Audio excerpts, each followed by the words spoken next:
Once upon a time, Victory Day in Russia was a time to reflect on the sacrifices people made to put a stop to the tyranny of the Nazis, a balance between communal and personal commemoration.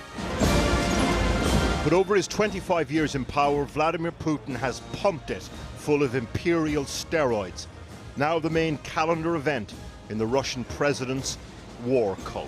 A real war is once again being waged against our homeland. But we have fought back against international terrorism. We will also protect the people of the Donbass and ensure our security. For Putin and his genetically modified history, the war in Ukraine is a continuation of Russian resistance to Nazism. But this year, Victory Day was different. Parades were cancelled in a reported 24 cities, and the one in Red Square a shadow of its pre-war self. There was just one tank on display, more museum installation on Caterpillar tracks. The World War II T-34 Pride, by the way, was built in Kharkiv, Ukraine. 2021 saw approximately 200 vehicles on display, and then this year around 50 vehicles were on display. There's very limited air defence displayed as compared to previous years when there's been quite a wide variety of tanks, air defence and artillery systems. Less hardware on display compared to the last 2 years, but more Central Asian leaders, including Kazakhstan and Armenia. Several had been reticent around overt expressions of support for Russia's war in Ukraine. In the last 48 hours, Russia launched over 30 cruise missiles and 35 exploding drones at Ukraine, the majority intercepted. Possible preemptive strikes ahead of a Ukrainian counteroffensive.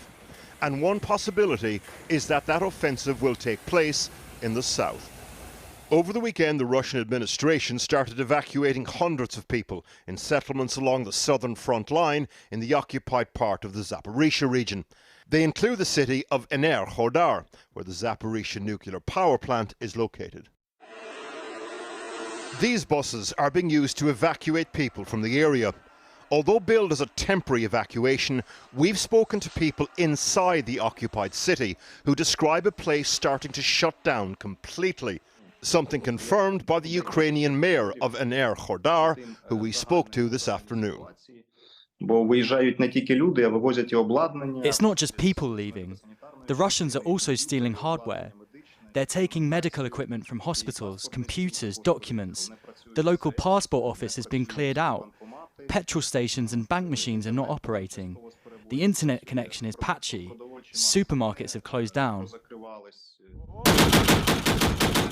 Ukrainian military drills in Zaporizhia recently. If Ukraine's counteroffensive comes from this direction, though, it would appear that the Russians are preparing to defend it tooth and nail. A vast network of fortifications have been built along their front line. Not many in this crowd will be asking, victory? What victory? Russia controls less than 20% of Ukraine. But an ongoing war means an enemy. And an enemy, real or perceived, keeps Putin's domestic legitimacy supercharged.